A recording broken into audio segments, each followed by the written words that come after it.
Pertumbuhan gereja adalah salah satu topik paling menarik bagi setiap hamba Tuhan, majelis jemaat, dan segenap aktivis gereja yang merespons panggilan Tuhan. Salah satu berkat besar dari pelayanan mereka adalah Tuhan memberi pertumbuhan gereja. Lalu, bagaimana pertumbuhan gereja di Indonesia? Apa saja yang menjadi faktor-faktor pertumbuhan gereja di Indonesia? Inilah buku hasil temuan Survei Nasional Bilangan Research Center atau BRC yang melibatkan 4.394 responden hamba Tuhan di 33 provinsi di Indonesia. Mencakup 3 aliran, yaitu mainstream, injili, dan pantekosta atau karismatik, baik di kota maupun di desa, dengan judul Kunci Pertumbuhan Gereja di Indonesia. Buku ini mengupas strategi dan kepemimpinan dalam kaitannya dengan pertumbuhan gereja di Indonesia. Adapun variabel yang mempengaruhi pertumbuhan gereja adalah strategi pertumbuhan gereja yang meliputi 1.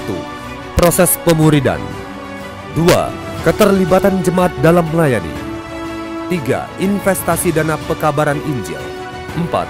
Alokasi dana pelayanan anak dan remaja, 5. Perintisan jemaat.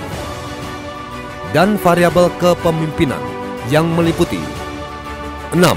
Dukungan sinode, 7. Panggilan dan motivasi, 8. Persepsi tantangan atau berkat pelayanan, dan ke-9. Pendidikan hamba Tuhan. Kiranya buku ini menjadi berkat bagi gereja Tuhan di Indonesia.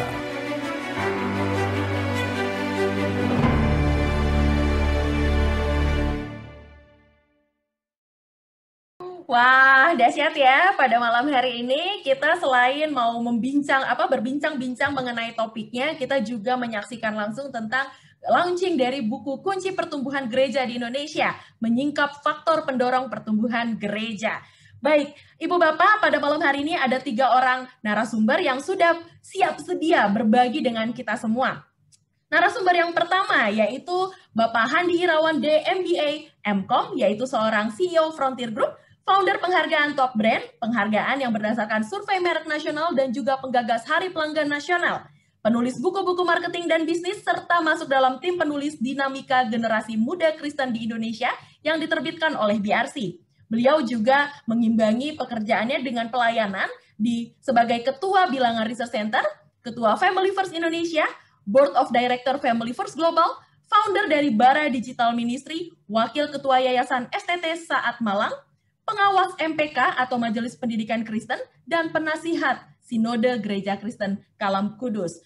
Pak Handi akan memaparkan mengenai temuan dari buku ini ya, dari hasil penelitian yang tertuang dalam buku Kunci Pertumbuhan Gereja di Indonesia. Saya membayangkan banyak banget hamba Tuhan, mungkin ya karena saya juga lulusan teologi, kalau disuruh belajar atau memberikan penelitian, banyak anak-anak teologi itu lebih berfokus pada penelitian secara kualitatif. Tapi hari ini Pak Handi dan BRC menolong kita bagaimana penelitian secara kuantitatif sangat menolong melihat bagaimana pertumbuhan gereja di Indonesia dapat kita teliti. Nah, kemudian pembicara yang kedua yaitu Pendeta Dr. Rubin Adi Abraham MTH, yaitu Ketua Umum Sinode Gereja Bethel Indonesia, Ketua Sekolah Tinggi Teologi Karisma Bandung, Gembala Jemaat GBI di Jakarta dan Bandung, pembicara di televisi, radio, dan berbagai acara rohani di Indonesia serta di luar negeri, bergelar Doctor of Ministry dalam bidang konsentrasi pastoral leadership dan juga Doctor of Theology dalam bidang misi.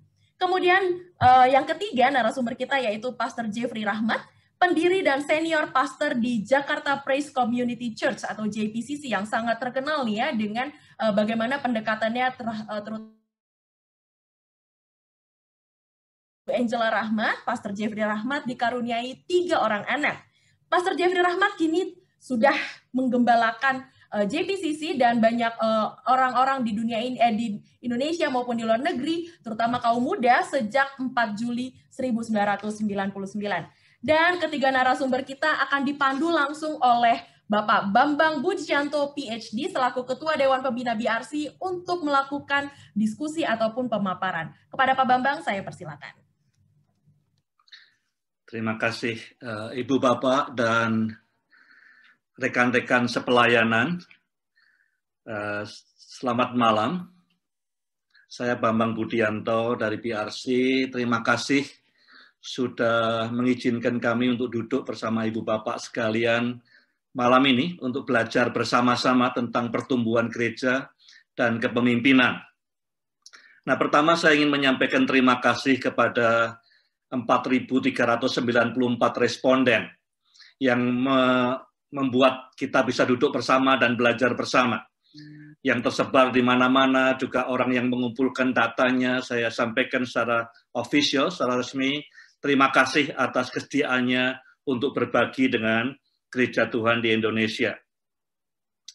Yang kedua, saya percaya bahwa buku yang diluncurkan hari ini penting untuk dibaca oleh semua pendeta, semua gembala sidang, semua hamba Tuhan, semua pemimpin lembaga.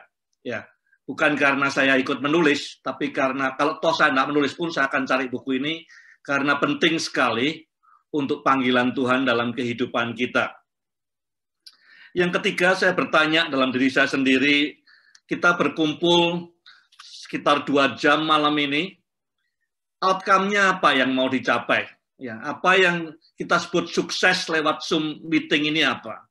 Saya paling tidak ada 3 hal. Satu adalah, kalau setelah pemaparan diskusi kita malam ini, makin banyak pendeta, hamba Tuhan, gembala jemaat yang ingin mendalami, ingin baca buku ini, ingin belajar buku ini, entah beli atau pinjam atau sewa, kalau ada sewa, ya, untuk mendalami lagi dan mulai bertanya banyak hal, itu kunci sukses yang pertama, indikator sukses yang pertama. Yang kedua, kalau makin banyak pendeta yang meresponi temuan ini dengan menerapkan temuan-temuan dalam strategi mereka, itu sukses indikator yang kedua.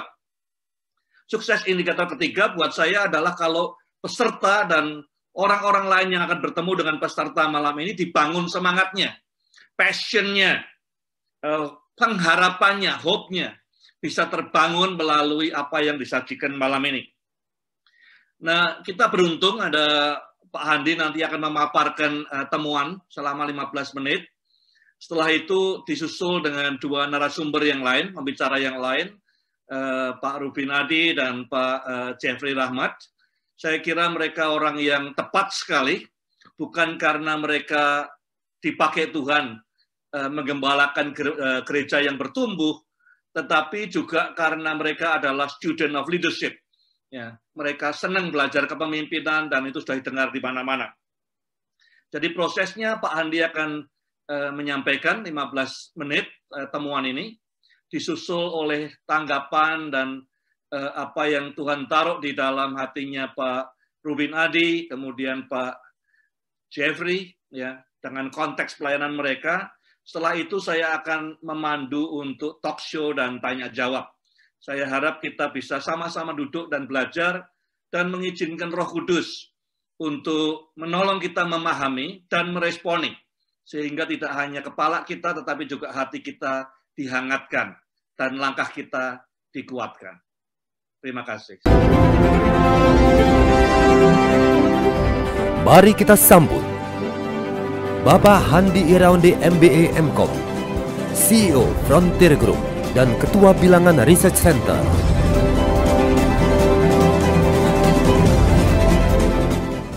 Bapak, Ibu semua yang saya kasih dalam kasih Kristus, sungguh luar biasa sekali buat saya sebagai pelaku bisnis untuk bisa menyampaikan hasil presentasi yang berhubungan dengan pertumbuhan gereja di Indonesia. Dan tentu dengan perasaan gentar, seperti tadi Pak Bambang sudah memberikan intronya. Dan tujuan ini akan bisa tercapai, terutama kalau kita bisa melihat banyak hamba Tuhan di seluruh Indonesia merespon, mereka terinspirasi, mereka dibaharuin calling mereka, dan lebih semangat lagi untuk membangun dan menumbuhkan gereja-gereja Tuhan di Indonesia, ya. Sebagai pelaku bisnis, biasanya sudah ratusan kali saya memberikan seminar untuk pelaku bisnis, tapi tiap kali di PRC, saya juga merasa lebih gentar, karena ini merupakan satu pekerjaan Tuhan yang nilainya jauh lebih berharga dibandingkan dengan bisnis semata. Bapak sekalian, saya akan menggunakan waktu total maksimum 15 menit untuk sharing beberapa hal, ya. Nanti hanya sebagian kecil daripada hasil survei yang akan saya tampilkan. Saya yakin mungkin sebagian daripada Bapak sekalian yang masuk, yang saat ini sudah mendekati 800, dugaan saya mungkin nanti total bisa 900, sudah mendapatkan bukunya dan mungkin sudah membaca ya.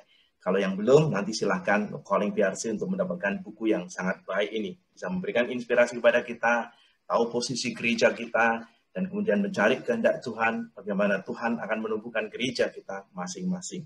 Bapak sekalian, saya mulai dengan slide-slide berikut ini. Memang buku ini, kalau Bapak sekalian lihat warnanya hijau ya, paling tidak di dalam benak kita mungkin ada 3 pesan yang mau kita sampaikan. Kenapa bukunya warna hijau? Karena ada beberapa orang bertanya, loh kok warnanya hijau ya? Mungkin termasuk anak saya.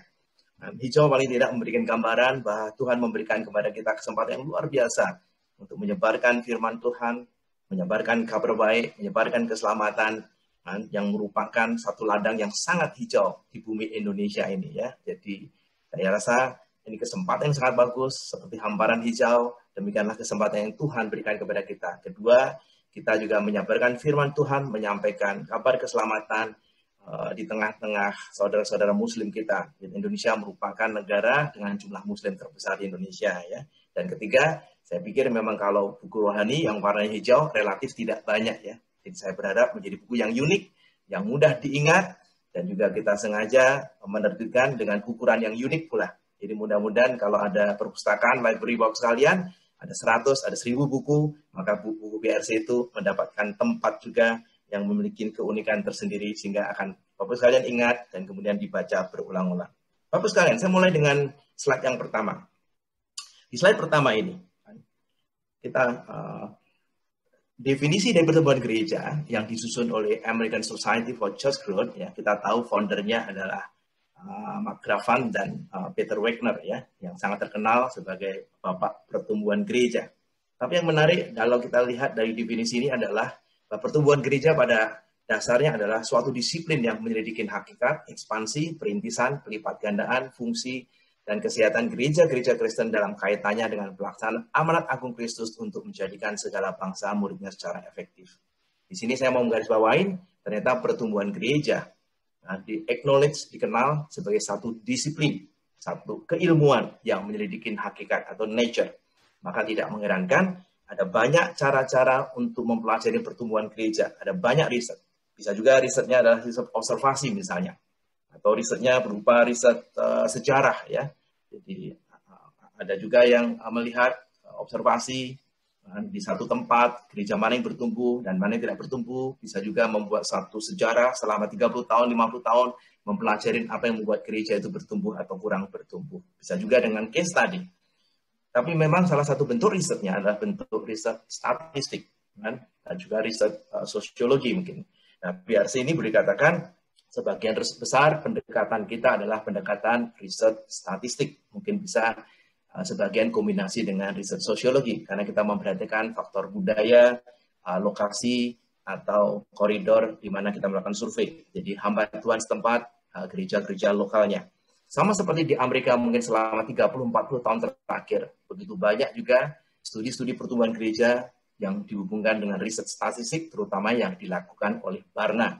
Sebagian besar di antara kita pasti mengenal lembaga pelayanan ini. Jadi Bapak sekalian, di slide yang kedua ini merupakan kerangka daripada buku ini. Jadi kita sebenarnya sudah mempelajari banyak faktor atau banyak variabel di luar variabel ini. Tapi memang setelah kita melakukan analisa, ternyata 9 variabel ini relatif secara konsisten terus-menerus sebagai variabel yang membedakan gereja yang bertumbuh dan gereja yang tidak bertumbuh. Dan dari 9 variabel ini, kemudian kita kategorikan menjadi 2 kelompok besar, yaitu kategori kepemimpinan dan yang kedua adalah strategi. Nah, kalau kita bicara mengenai kepemimpinan, pada malam hari ini yang akan banyak kita ulas adalah yang berhubungan dengan dukungan sinode. Dukungan sinode ternyata memberikan dampak yang positif terhadap pertumbuhan gereja-gereja lokal. Itu menurut dari survei yang BRC lakukan. Demikian juga ada panggilan dan motivasi, persepsi tantangan dan berkat pelayanan, dan pendidikan hamba Tuhan. Kita kategorikan menjadi kelompok kepemimpinan. Kelompok strategi meliputi variabel seperti proses pemuritan, keterlibatan jemaat. Ini 2 variabel yang secara konsisten terus-menerus menunjukkan sebagai faktor pembeda yang sangat kuat. Gereja-gereja yang melakukan pemuritan yang baik dibandingkan gereja-gereja yang melakukan pemuritan kurang baik, ternyata menghasilkan pertumbuhan gereja yang berbeda pula. Kemudian ketiga, investasi dana PI, alokasi dana pelayanan anak dan remaja, perintisan jemaat, kemudian pertumbuhan gereja sebagai output-nya. Jadi sekali lagi, sebenarnya di luar variabel ini ada banyak yang sudah kita teliti dan kemudian kita analisa. Ternyata hasil survei menunjukkan kan, variabel-variabel tadi relatif tidak memiliki kemampuan untuk membedakan gereja yang bertumbuh dan tidak bertumbuh. Dan kemudian selain variabel ini, ada beberapa strata yang penting yang mungkin kita sebut sebagai moderation variable. Ada 3 hal, yaitu ada lokasi, nanti kita bedakan selalu gereja-gereja yang di kota dan gereja-gereja yang di desa. Karena gereja di kota dan di desa relatif memiliki variabel yang berbeda di dalam konteks mana yang menumbuhkan gereja mereka. Jadi 9 ini belum tentu memiliki kekuatan yang sama untuk gereja yang di kota maupun di desa. Demikian juga ada strata yang kedua adalah aliran. Ternyata variabel ini juga memberikan dampak yang berbeda untuk mainstream, untuk gereja-gereja Injili, atau gereja-gereja Pentakosta karismatik. Oleh karena itu kita sebut dengan strata. Kemudian strata yang ketiga adalah ukuran daripada gereja yang dihitung dari jumlah jemaatnya. Gereja yang kecil, gereja yang sedang, gereja yang besar juga merespon terhadap variabel-variabel ini secara berbeda. Jadi gereja-gereja kecil maupun sedang maupun besar, pertumbuhannya ternyata didukung atau disebabkan oleh berbagai variabel-variabel yang berbeda. Tapi secara overall, 9 variabel inilah yang kemudian kita masukkan sebagai faktor yang membedakan gereja yang bertumbuh dan gereja yang relatif pertumbuhannya rendah atau bahkan tidak bertumbuh. Nah, pada malam hari ini kita lebih banyak fokus ke arah kepemimpinan. Besok malam pada jam yang sama bersama dengan Pak Gomar Gultom, Ketua PGI, dan Pak Dadiel Ronda, Ketua Sinode GKI, yang akan memaparkan faktor-faktor yang berhubungan dengan kelompok strategi. Nah, Bapak sekalian, mari kita lihat slide 4-5 slide mengenai profil responden lebih dahulu sebelum ke arah hasilnya. Nah, kalau kita lihat penyebaran responden berkoridor, total responden 4.394 responden. Dan semuanya berasal dari 7 koridor atau 33 provinsi. Jadi ada koridor Sumatera, ada Jabodetabek, Kalimantan, Sulawesi, Maluku, Papua, kemudian Jawa, dan juga Bali, Nusa Tenggara.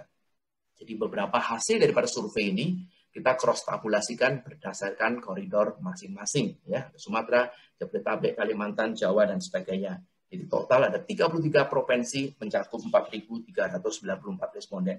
Merupakan jumlah responden yang relatif cukup bagus. Terima kasih lagi buat hamba-hamba Tuhan yang sudah mengisi survei ini. Sehingga membuat jumlah sampel size yang baik, sehingga membuat sampling errornya relatif kecil. Sehingga meningkatkan akurasi daripada hasil survei ini sendiri. Nah, Bapak sekalian, mari kita lihat bagaimana lokasi daripada gereja-gereja yang disurvei. Setelah dikelompokkan menjadi 2, yaitu di desa dan di kota, 57% responden mereka memimpin gereja-gereja di desa. Kemudian pendidikan terakhir hamba Tuhan juga kita tanyakan, yang bergelar master dan doktor teologi 9,2%, diploma sarjana teologi 50,7%, kemudian yang diploma sarjana master doktor umum yang non teologi kita kelompokkan karena jumlah responden tidak terlalu besar. Jadi yang sarjana S1, S2, atau S3, kalau non-teologi kita kelompokkan jumlahnya 19,2%. Yang lulusan SD, SMP, SMA, walaupun majority adalah SMA sebenarnya, adalah 20,8%. Jadi supaya kita ada gambaran, kan, kira-kira bagaimana profil responden. Ada satu profil responden lagi yang menarik yang mungkin saya tampilkan adalah bagaimana hamba Tuhan ini mengenal Tuhan Yesus. Siapa yang membawa responden hamba Tuhan ini mereka percaya Tuhan Yesus? 39,2% mereka mengenal Tuhan Yesus atau yang membawa kepada Yesus adalah hamba Tuhan atau pendeta.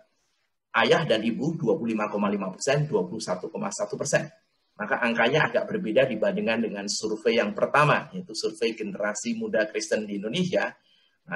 Kalau jemaat, anak-anak muda, dari survei terlihat sekitar 73% mengenal Tuhan Yesus karena keluarga, dan hanya 10,5% oleh karena hamba Tuhan pendeta. Rupanya memang kan, untuk menjadi pendeta, kan, most likely kemungkinan lebih besar kalau dia mengenal Tuhan Yesus karena hamba Tuhan atau pendeta ya. Jadi mungkin mereka mendengarkan firman Tuhan gereja atau di mana-mana, kemudian mereka percaya Tuhan Yesus. Ternyata dari total semua hamba Tuhan 39,2% pertobatan atau mereka kenal Tuhan Yesus karena hamba Tuhan sebanyak 39,2%. Bandingkan dengan jemaat yang mungkin hanya sekitar 10%. Nah, kemudian profil yang lain, yang utama adalah bagaimana mengenai pertumbuhan gereja. Jadi merupakan salah satu key finding yang penting. Dan di dalam buku ini nanti disajikan data-data berapa persen gereja di Indonesia yang tumbuh dan tidak bertumbuh. Nah, kita memiliki kriteria lebih dahulu. Gereja-gereja yang bertumbuh cuma 1,3% setiap tahun sampai 8%, kita anggap pertumbuhannya rendah atau menengah. Ya. Tetapi kalau gereja itu tumbuhnya di bawah 1,3% atau malah minus, itu berarti gereja yang tidak bertumbuh. Kenapa 1,3%? Karena kita mengambil data yang berhubungan dengan angka atau tingkat kelahiran 1,3% per tahun. Jadi kalau gereja yang cuma bertumbuh 1% per tahun saja, itu oleh karena kelahiran, dan kita anggap gereja itu tidak bertumbuh. Tapi antara 1,3 sampai 8%, kita anggap pertumbuhannya rendah atau menengah. Dan gereja-gereja yang bertumbuhnya setiap tahun lebih dari 8%, kita anggap atau kita masukkan sebagai gereja yang mengalami pertumbuhan tinggi. Maka Bapak sekalian, kalau kita lihat warna purple adalah gereja yang mengalami pertumbuhan tinggi, sedangkan warna pink, gereja yang mengalami pertumbuhan rendah menengah, dan yang kuning adalah gereja yang tidak mengalami pertumbuhan. Nah, kalau kita lihat untuk jemaat dewasa, gereja yang tidak bertumbuh 42%, sedangkan yang bertumbuh adalah 58%, di mana 24,5%-nya bertumbuh sangat baik di atas 8% per tahun. 33,6%-nya bertumbuh dari 1,3 sampai 8%. Kalau kita jumlah bersama-sama, antara yang mengalami pertumbuhan tinggi dan pertumbuhan rendah menengah, maka untuk jemaat dewasa, kira-kira angkanya 58%, Bapak sekalian. Jadi ini angka yang bisa dihafal. Jadi 58% gereja-gereja di Indonesia antara 2008 sampai 2018 mereka mengalami pertumbuhan yang cukup baik, 58%. 42%-nya tidak. Dan untuk remaja pemuda angkanya sekitar 53%, yaitu 38,4 ditambah 14,8. Sedangkan untuk anak-anak angkanya lebih baik, yaitu sekitar 64%. Jadi kita cukup gembira untuk anak-anak, agak sedikit warning terutama remaja, karena overall pertumbuhannya lebih rendah dibandingkan dengan anak-anak maupun jemaat dewasa. Ini satu PR buat hamba Tuhan di seluruh Indonesia mengenai pertumbuhan gereja, terutama untuk remaja dan pemuda. Dan memang hasil ini cukup konsisten. Kalau kita perhatikan hasil sensus mulai 1971, 1980, 1990, 2000, dan 2010. Pada tahun 2010, total persentase terhadap orang-orang Kristen terhadap populasi seluruh Indonesia ada 7% di 2010. Dan pada tahun 2000 angkanya 5,9%. Jadi angka 2000 sampai 2010 jumlah populasi Kristen bertambah cukup besar, yaitu pangsa pasarnya naik dari 5,9% menjadi 7%. Pada tahun sensus 2010, satu-satunya agama yang mengalami kenaikan hanya Kristen. Katolik mengalami penurunan dari 3% menjadi 2,9%. Demikian juga dengan Buddhis mengalami penurunan, kemudian juga Hindu mengalami penurunan. Jadi Kristen satu-satunya naik dari 5,9% menjadi 7%. Jadi 2000 sampai 2010 Tuhan memberikan pertumbuhan gereja yang sangat baik. Pada tahun 90 sampai 2000, market share daripada orang-orang Kristen di Indonesia relatif mengalami stagnasi. Tapi dari 2000-2010 menunjukkan sensus yang sangat bagus. Maka tahun 2020 ini saya pribadi juga menunggu dengan sangat gentar. Kira-kira berapa jumlah orang Kristen di Indonesia. Kalau kita melakukan ekstrapolasi, dugaan kita mungkin kira-kira minimum sekitar 8% setelah 10 tahun. 5,9% di tahun 2000, 7% di tahun 2010, dan 2020. Mudah-mudahan persentasenya kalau inline dengan hasil BRC ini, mungkin kira-kira bisa 8%. Dan itu juga inline dengan jumlah orang Kristen yang sekolah di Indonesia.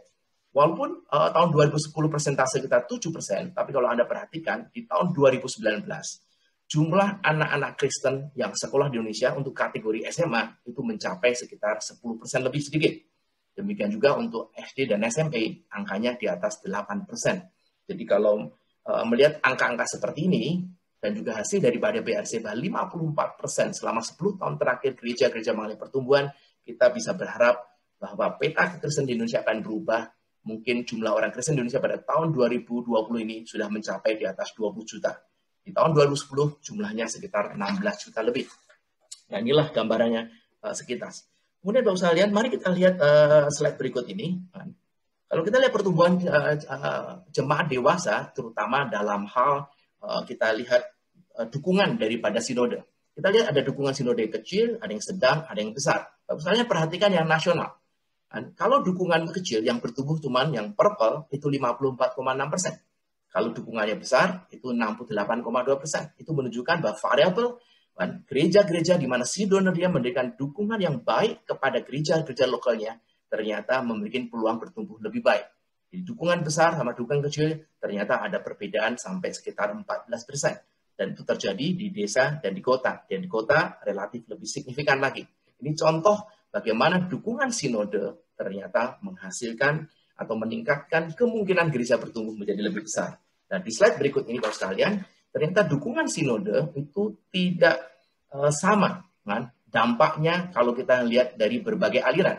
Kalau kita perhatikan di mainstream, dukungan kecil hanya menghasilkan 36% yang bertumbuh, sedangkan dukungan besar 62,2%.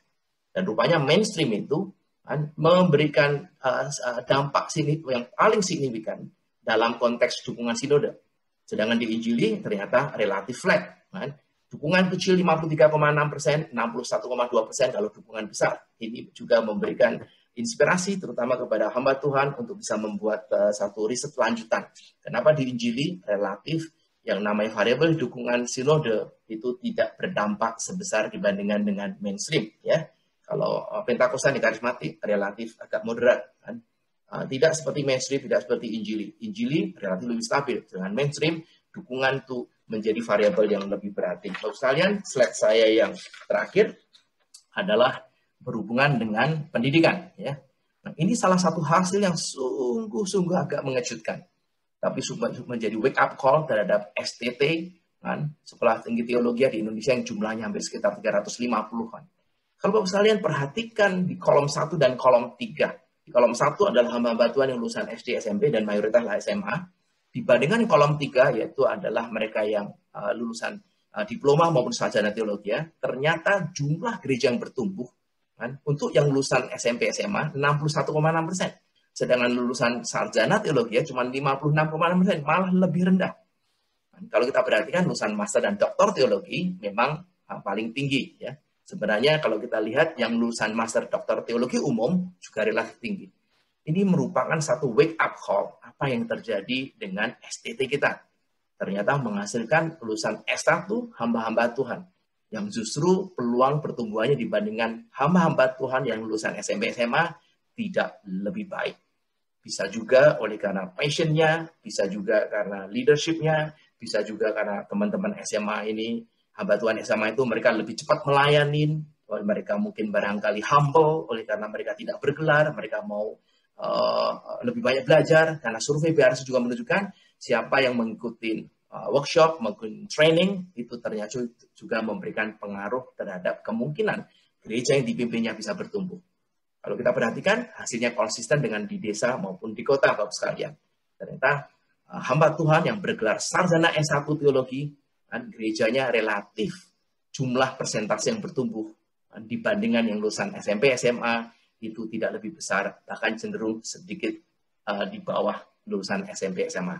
Ini salah satu hal yang menarik, maka perkenankan saya 1 menit slide terakhir sebagai summary atau sebagai saran. Jadi apa bentuk dukungan sinode gereja lokal? Kita tahu bahwa dukungan sinode itu sangat mempengaruhi pertumbuhan gereja-gereja lokal. Lalu sekalian sebagai checklist, apakah dukungannya adalah memberikan visioning atau relationship supaya ada teamwork, supaya tidak ada konflik, apakah human resources, apakah sistem teknologi, apakah program pelayanan misalnya. Dan yang kedua, apa bentuk struktur sinode? Kan? Presbyterial, episkopal, bentuk pemerintahan daripada gereja yang ideal dan yang efektif yang akan kita terapkan, itu menjadi salah satu yang bisa didiskusikan secara mendalam. Terus apa saja yang perlu diubah atau diperbaiki oleh STT dalam hal kurikulum, metode pengajaran, dan dosennya. Jadi Bapak sekalian, mudah-mudahan ini hasil survei sedikit dan juga saran dari BRC yang bisa men-trigger, menginspirasi kita untuk membuat studi lebih lanjut ataupun pendalaman lebih lanjut di gereja masing-masing.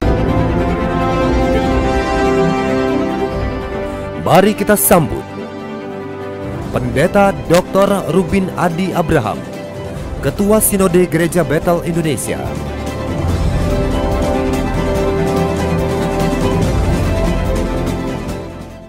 Bapak, Ibu, dan saudara-saudara semuanya, saya merasa bersyukur dan terhormat bisa berbagi pada acara Zoom meeting di BRC pada malam ini.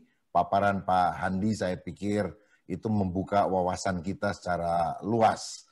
Nah, hari ini saya ingin mewakili Sinode Gereja Bethel Indonesia, di mana saya dipercayakan menjadi ketua umumnya, untuk berbagi perihal kepemimpinan dan pertumbuhan gereja. Saya akan menggunakan slide untuk itu supaya kita bisa melihatnya.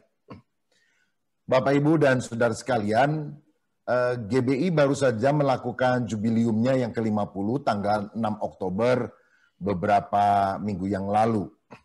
Dan secara umum, garis besar, dari sekitar 120-an gereja lokal yang bergabung dalam GBI 50 tahun yang lalu, kini GBI telah bertumbuh sekitar 6.300-an gereja lokal di 27 negara.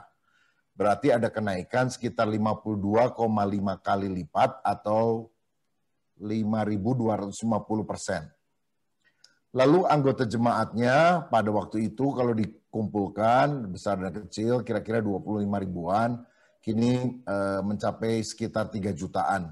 Jadi kira-kira naik 120 kali lipat atau 12.000%. Nah, dari sini kita sangat percaya bahwa semuanya itu karya Roh Kudus. Kalau bukan Roh Kudus yang mengerjakan, tidak mungkin itu terjadi. Karena strategi manusia tentu sangat terbatas dibandingkan dengan kemampuan Roh Kudus. Tetapi tentu kita juga harus meresponi dengan iman, dengan bertanggung jawab. Nah, karena waktu saya sangat singkat, mungkin 10 menit, saya akan menunjukkan ada 3 saja kunci pertumbuhannya dibandingkan dengan kunci-kunci yang lain. Yang pertama adalah keterlibatan kaum awam dalam kepemimpinan. Saudara sekalian, GBI meyakini bahwa akan keimamatan setiap orang percaya. Kamulah bangsa yang terpilih, imamat yang rajani. Jadi setiap orang percaya adalah imam yang harus melayani. Sehingga dimanapun dilakukan ibadah, tiap orang yang bergabung di dalam sinode gereja kami itu didorong untuk melayani. Bahkan seorang awam, artinya bukan orang yang pernah belajar teologi di sekolah Alkitab, bisa saja menjadi pemimpin rohani, walaupun dia bukan lulusan sekolah tinggi teologi. Dan prosesnya tentu cukup panjang, dimulai dari menjadi aktivis di sebuah gereja lokal, itu bisa sekian tahun, kalau memang dia ada kerinduan untuk menggembalakan, kemudian diusulkan oleh gembala sidangnya menjadi PDP, maksudnya pendeta pembantu. Lalu kalau sekarang setelah 4 tahun dan berbuah dalam pelayanannya, dia baru bisa menjadi pendeta muda. Dan 4 tahun kemudian paling cepat, dia bisa menjadi pendeta. Nah, di setiap jenjang itu ada diklat, dan juga pembinaan baik secara teologi maupun pastoral. Tapi lebih banyak yang sifatnya lebih praktikal, penerapan. Walaupun sekarang kita juga menyelenggarakan apa yang namanya Bethel e-learning, sehingga semua pejabat GBI, maksudnya pendeta pembantu, pendeta muda, dan pendeta, itu bisa mengikuti pendidikan teologi secara online untuk melengkapi mereka. Karena tidak semuanya kan berasal dari sekolah teologi. Kemudian dari hampir 17.000 pejabat GBI, PDP, PDM, dan PDT yang saya sebutkan tadi, kini sekitar 30%-nya memiliki pekerjaan sampingan, ini sudah disurvei, kira-kira 32% kalau saya tidak salah. Dan ini bisa mensupport pelayanan dengan keuangan mereka. Jadi pendeta di GBI tidak wajib full-timer dan meninggalkan pekerjaannya. Asal mereka bisa fokus. Nah, kemudian dari data yang kami punya, kira-kira 30% lah punya pekerjaan sampingan selain sebagai full-timer. Nah, pekerjaan ini bisa dimiliki sebelum dia menjadi pendeta atau ketika dia melayani, misalnya di desa, lalu dia menjadi petani, peternak, dan sebagainya, itu juga merupakan pekerjaan sampingan. Sehingga tidak semua keuangan itu didapatkan dari hasil persembahan atau persepuluhan jemaat. Sehingga kadang-kadang ada pendeta yang mobilnya bagus dan sebagainya, belum tentu karena dari uang perpuluhan jemaat begitu ya, karena ada 30% yang punya pekerjaan yang lain. Bahkan kadang-kadang ada hamba Tuhan yang tidak ambil persembahan dari gerejanya, justru dia mensupport pelayanan gerejanya dengan keuangan mereka. Jadi ada hal-hal semacam itu. Keterlibatan awam dalam kepemimpinan kita sangat dorong sampai hari ini. Yang kedua adalah perintisan jemaat lokal yang bersifat otonom. Jadi dari sejak awal, founding father dari GBI itu memberikan visi atau target 10.000 GBI di seluruh dunia. Dan ini dari sejak zaman dulu sampai sekarang selalu didengung-dengungkan dan berusaha dicapai dengan sungguh-sungguh oleh setiap elemen gereja lokal dari GBI. Jadi ini bukan hanya slogan, tapi di mana saja orang GBI selalu tahu itu 10.000 GBI, 10.000 GBI. Walaupun ini angka yang rasanya sangat besar, tapi kita berusaha melakukannya. Sekarang baru 6.300-an setelah 50 tahun. Lalu kemudian ada prinsip otonom atau desentralisasi dalam gereja lokal. Jadi mereka bisa mengatur manajemennya sendiri, keuangannya sendiri, kepemimpinannya sendiri, kecuali yang tidak diotonomkan atau tidak didesentralisasikan adalah soal pengakuan iman yang mesti sama, yang terwujud di dalam pengajaran dasar.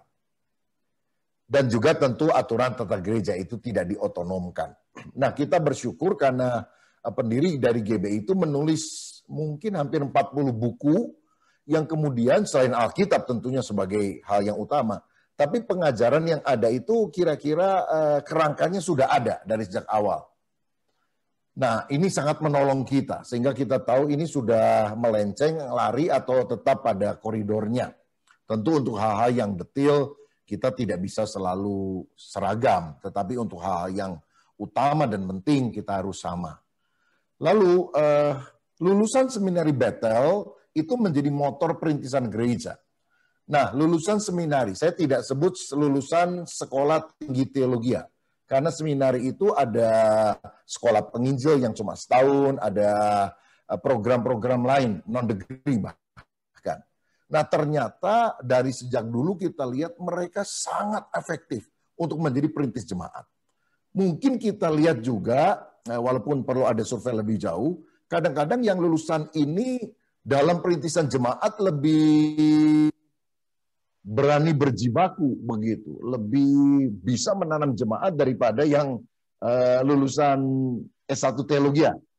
Ya, sekali lagi harus dilakukan survei oleh kami lebih dalam, tetapi kalau kita melihat pengalaman, kasat mata, kesaksian dan sebagainya, yang lulusan dari sekolah penginjil dan sejenisnya itu lebih berani merintis jemaat. Nah, salah satu hal yang mungkin unik juga di GBI adalah selain dia menanam satu gereja yang sifatnya otonom, seorang pendeta juga boleh memimpin lebih dari satu gereja lokal. Tentu dibantu oleh tim pastoral. Sehingga akibatnya dia boleh saja misalnya membuka gereja di, kalau di Jakarta misalnya Jakarta Pusat, lalu dia juga ada cabang atau semacam ada kampus begitu ya, ada ibadah tempat lain di Jakarta Barat atau di Jakarta Timur dan sebagainya, atau bahkan di luar kota, itu boleh dilakukan. Sehingga akibatnya bisa dilakukan subsidi silang untuk gereja-gereja yang cukup besar, cukup kuat dalam keuangan, bisa membantu gereja-gereja yang lebih kecil. Dan ini merupakan salah satu kunci untuk kita juga bisa merintis gereja-gereja baru di daerah-daerah lain, terutama di daerah-daerah desa misi yang memang harus disupport dalam jangka panjang. Dan itu hanya dimungkinkan kalau gerejanya cukup kuat dan bisa lebih dari satu. Perintisan jemaat lokal yang otonom menjadi suatu kekuatan yang luar biasa untuk pertumbuhan. Dan terakhir adalah pemuridan, termasuk di dalamnya kelompok sel di dalam gereja lokal. Di berbagai GBI, walaupun belum semuanya tentunya, tetapi kelompok sel itu sudah ada di mana-mana. Sehingga kelompok sel dan ditambah juga dengan kelompok-kelompok pemuridan di gereja lokal, itu mendorong laju pertumbuhan gereja baik secara kualitas, karena mereka lebih mengerti dasar-dasar kekristenan dan pertumbuhan rohani, tapi juga ternyata mempengaruhi pertumbuhan secara kuantitas. Masalah pemuridan ini. Kemarin kita juga baru mengadakan pertemuan nasional, banyak hamba Tuhan yang hadir, untuk pengembangan kelompok sel dan kelompok pemuridan. Kita juga membuat buku-buku panduan untuk itu. Kita berterima kasih kemarin Pak Bambang Budianto juga sudah memberkati kita dengan wawasan yang sangat luar biasa. Dan karena banyaknya kelompok sel yang dibentuk dari gereja-gereja lokal, maka kan pasti muncul pemimpin kelompok sel. Dan ternyata proses pengkaderan melalui kelompok sel, pemunculan pemimpin di gereja lokal ini juga sangat berdampak, sangat berperan di dalam pengembalaan di gereja lokal itu sendiri dan juga di dalam pengembangan gereja lokal. Jadi saya rasa setidaknya 3 hal ini yang saya bisa bagikan, selain tentu yang paling utama adalah karya Roh Kudus. Itu tidak mungkin kita bantah yang memberikan anugerah untuk pertumbuhan. Tetapi yang pertama setidaknya metodenya adalah keterlibatan kaum awam di dalam kepemimpinan, kedua perintisan jemaat lokal yang otonom, dan yang ketiga adalah pemuridan termasuk kelompok sel di gereja lokal. Demikian yang saya bisa sampaikan, kiranya memberkati. Amin.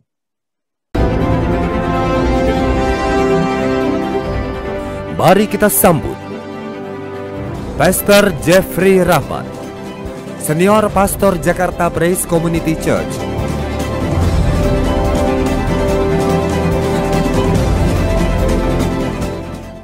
Selamat malam, rekan-rekan semua, teman-teman pelayanan di ladang Tuhan.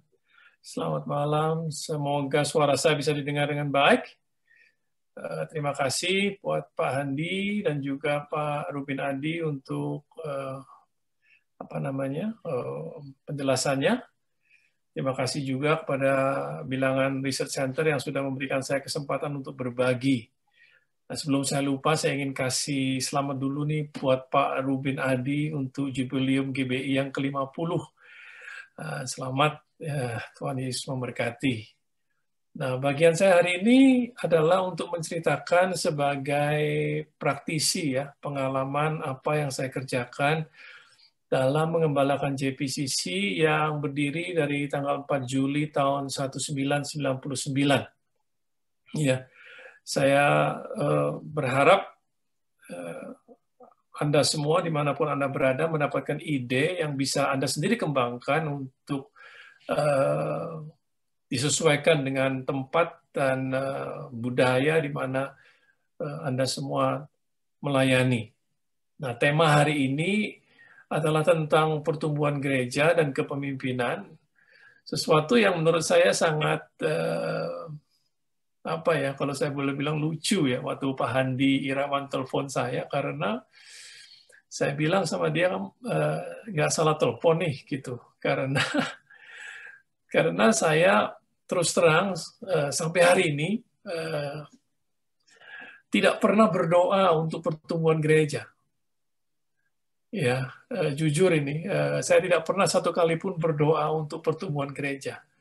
Tadi saya mengaminkan apa yang disampaikan oleh Pak Ruben Adi, bahwa ini semuanya karena pekerjaan Roh Kudus. Betul. Dan saya sendiri tidak pernah berdoa untuk pertumbuhan gereja. Sampai hari ini pun tidak. Karena filosofi yang saya pegang dari awal, sejak saya mau mulai JPCC, adalah bahwa gereja itu adalah tubuh Kristus. Nah, kebetulan pada saat itu, Saya baru dikaruniai anak bersama dengan istri saya yang baru berusia 4 bulan. Ya, jadi bagaimana cara saya mengasuh anak saya, membesarkan anak saya, itulah cara yang saya adopt, yang saya ambil dalam mengembalakan. Jadi sama seperti saya nggak pernah berdoa buat anak saya untuk bertumbuh, dia tumbuh sendiri, bahkan sekarang lebih gede daripada saya, ya lebih tinggi. Demikian juga dengan gereja. Karena menurut saya pertumbuhan itu akibat atau secondary, ya. Ada sebabnya atau yang disebut dengan primary. Ya. Primary itu yang terutama, secondary itu adalah akibatnya yang kedua. Nah, kita tidak bisa kejar akibatnya, tapi kita harus melakukan sebabnya. Maka akibatnya akan terjadi dengan sendiri. Sama seperti hukum tabur tuai, ya. Kita nggak bisa menuai kalau kita nggak menabur. Ya, menuai itu secondary. Ya, atau menabur itu primary. Ya, pertumbuhan itu secondary. Nah, apa yang primary? Nah, ini yang menurut saya penting untuk kita mengerti, ya. Tadi sudah disampaikan dengan gamblang oleh Pak Handi dan Pak Ruben Adi, dan saya sangat setuju. Tetapi kalau saya boleh pakai kata saya sendiri, yaitu yang primary adalah sehat. Ya, sehat. Jadi inilah yang menjadi konsentrasi kami dari sejak awal adalah kesehatan. Sebab sederhana, kalau anak saya sehat, pasti dia bertumbuh. Ya, sama juga dengan gereja. Kalau dia sehat, pasti bertumbuh. Nah, kesehatan itu harus diusahakan setiap saat. Kesehatan itu bukan kondisi yang permanen. Kalau hari ini saya sehat, bukan berarti saya akan sehat terus. Kalau saya tidak mengusahakan kesehatan saya, maka saya bisa jadi sakit. Jadi, kesehatan itu penting. Nah, sehat dalam hal apa? Yang pertama, menurut saya, dan ini yang kita lakukan, yaitu sehat dalam kepemimpinan. Nanti saya akan kembali di sini. Sehat dalam kepemimpinan. Yang kedua, sehat dalam pengajaran. Ya. Yang ketiga, sehat dalam keuangan. Karena tadi juga sudah dipresentasikan, tanpa uang kita nggak bisa melakukan segala sesuatu yang harus kita lakukan. Gitu. Dan yang keempat, juga sehat secara sistem. Ya. Ada seorang penulis namanya James Clear. Dia bilang, you don't rise to the level of your goal. You fall to the level of your system. Ya, Anda tidak naik ke level tujuan Anda. Tetapi Anda akan selalu jatuh pada sistem yang Anda sendiri bangun. Jadi kita harus sering-sering cek sistem yang kita bangun.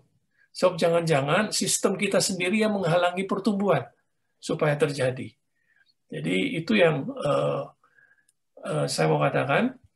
Apa itu sistem? Sistem adalah sekumpulan prinsip atau rangkaian prosedur untuk menentukan bagaimana sesuatu dilakukan. Nah, setiap gereja punya sistemnya sendiri. Tadi kita dengar Dr. Ruben Adi sampaikan, Pak Pendeta Ruben Adi sampaikan sistem bagaimana seseorang dari seorang awam bisa kemudian masuk sampai ke jadi seorang pendeta. Itu sistem namanya. Gitu ya, rangkaian prosedur untuk menentukan bagaimana sesuatu dilakukan. Nah, saya akan kembali dalam sehat dalam kepemimpinan karena ini menurut saya sangat penting. Ya, apa yang saya maksud? Dari awal saya sudah bilang kepada semua teman-teman, pada saat itu jumlah kita masih di bawah 100 orang di awal-awal tahun 99. Saya bilang begini, bahwa Superman is dead. Ya, Superman sudah mati. Ya, jangan sampai gereja ini dibangun berdasarkan satu orang saja. Gitu. Yang harus ada adalah super team. Jadi kita dari sejak awal memang membangun tim, membangun grup. Ya, sulit untuk kita bertumbuh kalau pemimpinnya nggak punya margin. Ya, kalau dia terlalu sibuk, semuanya dia kerjain sendiri. Jadi kadang-kadang sistem kita atau apa yang kita terapkan sendiri menghalangi kita untuk mengalami pertumbuhan. Dalam teamwork kita mengenal yang namanya delegasi. ya kita kenal namanya bagi tugas. Ya, kita bekerja sama satu dengan yang lain. Nah, kerjasama ini yang sangat penting dalam kepemimpinan. Yang kedua, dalam kepemimpinan yang sehat, kita terapkan sistem servant leadership model. Ya, pemimpin justru harus mencontohkan pelayanan. Pemimpin justru harus melayani lebih dahulu. Bukan menjadi seorang bos atau tipe seorang bos. Seorang pemimpin harus menguasai self-leadership. Menguasai kepemimpinan dirinya sendiri dulu lebih dahulu. Yang berikutnya adalah bersatu untuk mencapai visi. Ya, kita semua bergerak bersama-sama untuk mencapai visi.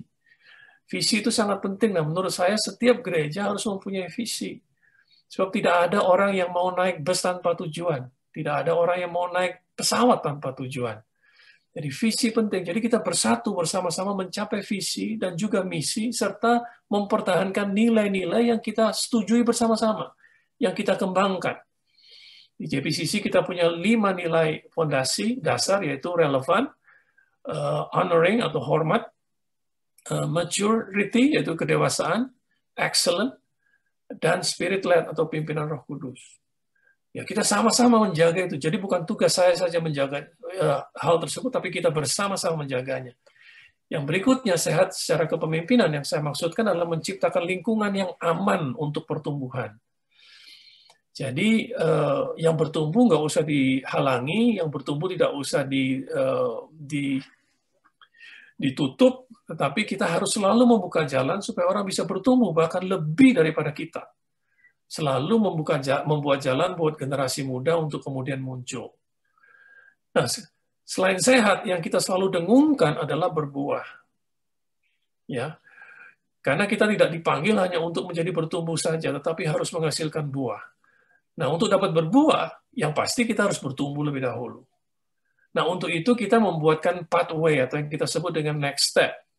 Artinya, dimanapun seseorang berada, dia selalu punya kesempatan untuk maju. Kalau dia baru datang, kita minta dia untuk secara reguler datang. Kalau dia sudah reguler datang, kita minta dia untuk terlibat dalam komunitas sel. Kalau dia sudah ada di komunitas sel, kita minta dia untuk melayani. Kalau dia sudah melayani, kita mencoba dia untuk ikut menjadi seorang pemimpin. Kalau dia sudah menjadi seorang pemimpin, kita minta dia untuk mencetak pemimpin yang lain. Nah, pada akhirnya, yang terakhir adalah yang kita ingin capai adalah transformasi kehidupan. Karena itulah menurut saya faktor yang sangat penting dalam pertumbuhan. Orang tidak akan tertarik ya kalau tahu teman mereka yang datang ke JPCC hidupnya tetap sama saja, tidak ada perubahan. Tetapi orang akan mulai bertanya-tanya apa yang terjadi kalau mereka menyaksikan ada perubahan hidup dari teman mereka sendiri. Transformasi kehidupan ini yang kita ingin lakukan, yang kita selalu dengung-dengungkan, dan kita capai melalui komunitas sel yang disebut dengan DATE di JPCC. Ya, DATE ini adalah inti daripada gereja kami. Semuanya terjadi dalam kelompok sel yang kita sebut dengan DATE. Jadi kita tidak mempunyai banyak acara lain di hari selama 1 minggu, kecuali dalam komunitas DATE. Untuk kita terus mencetak pemimpin, untuk itu kita harus, terus mencetak pemimpin komunitas sel yang paling tidak mumpuni dalam basic pelayanan. Dan selalu kita dengungkan bahwa kita tidak bisa bertumbuh sendirian, kecuali kita bertumbuh dalam komunitas. Nah, boleh dibilang bedanya adalah ada beda yang cukup signifikan antara seorang yang menjadi anggota kelompok sel dan tidak. Artinya, kalau mereka cuma sekedar pengunjung setia saja, mereka tidak bisa mendapatkan privilege atau keuntungan yang didapatkan oleh orang-orang yang bergabung di kelompok sel. Jadi mau tidak mau, orang akan cenderung masuk ke dalam kelompok sel. Dan yang terakhir, pertumbuhan itu kelihatannya mengasihkan, tapi sebetulnya pertumbuhan itu banyak kerjaan. Ya, pertumbuhan itu artinya perubahan. Nah, untuk berubah ada harga yang harus kita bayar. Nah, beranikah kita bayar harganya atau sanggup apa tidak kita membayar harganya? Perubahan itu tidak selalu menyenangkan dan seringkali membawa penderitaan atau pain. Jadi untuk bertumbuh harus mau berubah dan berteman dengan perubahan dan juga berteman dengan penderitaan. Dan ini saja dari saya, Bapak-Bapak sekalian, dan semua peserta. Karena waktu saya sudah habis, saya kembalikan ke moderator. Baik, terima kasih Pak Jeffrey, Pak Rubin, dan Pak Handi. Saya mau masuk ke dalam talk show dengan Pak Jeffrey dan Pak Rubin. Saya akan lontarkan satu pertanyaan dulu, mungkin Pak Jeffrey akan jawab duluan, setelah itu Pak Rubin akan jawab dengan pertanyaan yang sama. Pertanyaannya adalah, tadi ada Pak Jeffrey mengatakan beberapa fokus yang diambil adalah sehat, berbuah, perubahan hidup. Nah, kalau kita translate ini, karena any organization rise and fall on leadership, gitu ya. Organisasi bisa jadi dan bisa buruk mungkin karena pengaruh kepemimpinan. Kalau misalnya kita ingin tahu kira-kira 3-5 competence, what are you looking at? Apa pemimpin-pemimpin seperti apa yang akan berhasil untuk membangun gereja yang seperti Pak Jeffrey ceritakan tadi? Kira-kira kompetensi apa saja? Fokusnya mungkin kepada equipping, tapi juga rekrutmen. Apa yang dilihat sih? Kompetensi dasarnya apa? Kalau gereja lain ingin belajar, kira-kira apa? Ya, terima kasih Pak Bambang. Kalau kita selalu bilangnya ada 3C ya, 3C gitu. Kita bicara karakter, gitu. Kita bicara kompetensi, ya, dan kita bicara juga chemistry. Gitu. Ini yang kita selalu cari, karena kalau seseorang punya kompetensi tetapi nggak punya karakter, susah. Ya, nggak ada chemistry, susah.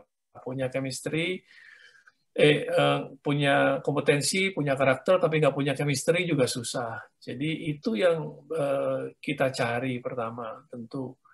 Yang berikutnya adalah apakah ini salah satu hal yang sangat-sangat unfortunate ya, yang tidak menguntungkan, yang saya sering lihat dalam kepemimpinan adalah insecurity, gitu. Nah, kita harus cari pemimpin yang secure, gitu. Yang secure itu artinya tahu jalurnya, tidak merasa tersaingi dengan orang di sebelahnya, tahu panggilannya persis, gitu ya. Itu menurut saya sangat penting, yang secure ya, gitu. Yang berikutnya juga ada self leadership yang tinggi. Sebab susah untuk menjadi pemimpin kalau kita sendiri nggak bisa memimpin diri kita, gitu kan ya. Yang karena kita ini pelayanan di gereja, jadi yang tidak kalah penting buat saya juga adalah self leadership, servant leadership. Ya, mengerti servant leadership. Di JPCC itu kita junjung tinggi servant leadership. Jadi justru orang kalau datang secara bossy, datang ke JPCC, kita langsung tahu bahwa ini pasti bukan orang JPCC, gitu. Karena kita menekankan servant leadership yang dan bukan cuma mengajar, tapi mencontohkan servant leadership. Itu sih menurut saya, 4 saja cukup. Terima kasih Pak Jeffrey. Pak Rubin tadi menyampaikan juga hal yang sama, kunci suksesnya GBI adalah melibatkan kaum awam, visi yang powerful, empowerment di tingkat lokal, leadership yang di-empowered, pemuritan. Kira-kira lihat kompetensi seperti apa untuk bisa ke depan akan berjalan terus. Kalau ada 3-5 kompetensi leadership yang diperlukan.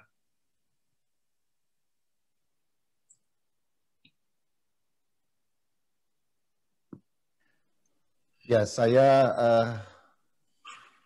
lihat mungkin ada kemiripan dengan yang Pak Jeffrey tadi sudah sampaikan. Kalau saya baca di buku George Barna itu, seorang pemimpin Kristen kan harus 3C ya, calling, character, competencies. Jadi saya pikir memang mesti ada panggilan Tuhan yang kuat untuk orang itu terlibat di dalam pelayanan. Yang kedua adalah karakter yang makin bertumbuh menjadi serupa seperti Kristus. Kalau orang rasa sok pinter, bosi, nggak mau dibentuk, ya susah untuk jadi pemimpin. Kemudian adalah kompetensi, kemampuan-kemampuan yang harus dia kembangkan. Karena itu dia harus terus belajar. Chemistry juga suatu yang sangat penting untuk dimiliki. Dan saya selalu melihat pemimpin yang rendah hati sebetulnya. Servant leader itu yang tadi juga sudah dibahas. Jadi saya percaya bahwa Tuhan mencari orang-orang yang rendah hatinya, karena itulah yang juga awal khotbah di bukit kan disampaikan oleh Yesus. Jadi orang yang ingin mengangkat diri seringkali tidak mendapatkan perkenanan Tuhan. Justru orang yang merendahkan hati yang Tuhan akan angkat. Faktor yang lain yang saya lihat adalah kesetiaan atau loyalitas. Biasanya orang sehebat apapun kalau tidak setia, apalagi dalam perkara-perkara kecil, kita sulit memberikan tanggung jawab dalam perkara yang besar. Biasanya ada orang-orang suka datang, dia tunjukkan kelebihan-kelebihannya, bisa ini, ide itu. Saya pikir orang harus involve dulu baru in charge. Dia nggak bisa in charge menjadi seorang pemimpin atau apa kalau dia tidak involve dulu dalam kelompok sel, di dalam keseharian dan sebagainya. Jadi ketika dia involve itu kita melihat apakah dia bisa jadi pemimpin yang baik atau tidak. Dan faktor yang terakhir yang saya pikir sangat penting juga adalah kerelaan berkorban. Seorang pemimpin itu bukan mengorbankan orang lain demi keuntungan kehebatan diri. Tapi ketika dia menjadi pemimpin, dia harus rela mengorbankan diri untuk kepentingan orang banyak. Ya, teladan kita Yesus yang datang bukan untuk dilayani, melainkan melayani. Kalau kita lihat orang yang ngomongnya banyak, kelihatannya hebat, tapi nggak mau berkorban, waktu, tenaga, keuangan, rasanya susah untuk jadi pemimpin. Jadi kira-kira kriteria itu yang saya lihat. Thank you, Pak. Terima kasih, Pak Robin.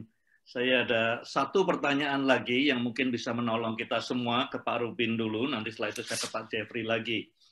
Pertanyaannya tadi menarik sekali, Pak Robin menyampaikan bahwa 30% pendeta atau pejabat di GBI adalah orang-orang yang juga di marketplace.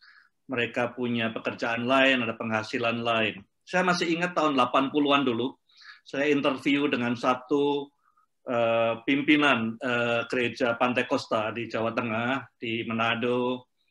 Pada umumnya gereja-gereja Pantai Kosta ini diawali oleh mereka-mereka yang dari dunia marketplace, pengusaha, dipanggil Tuhan, meninggalkan semuanya itu terus melayani Tuhan. Jadi meninggalkan dunia, melayani Tuhan.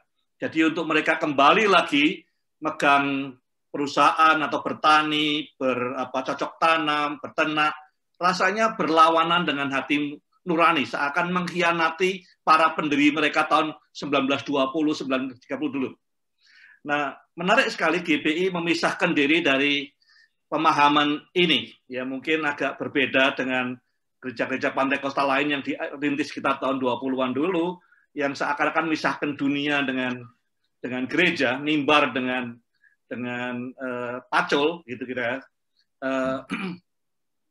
Yang mengawali apa ini? Apakah karena terjadi sendirinya, atau ada strategi dari awal, atau karena ada tantangan, atau mengalir saja? Mungkin bisa dijelaskan Pak Robin, karena ini mungkin menjadi faktor yang signifikan barangkali di dalam pertumbuhan gereja, di mana 30% masih bersentuhan dengan market, masih dapat income di sana. Apakah dikatakan tadi dalam slide-nya Pak Handi juga bahwa mereka yang punya gelar-gelar yang non-teologis, bahkan di antara jemaat dewasa di kota itu paling tinggi persentasenya. Ya.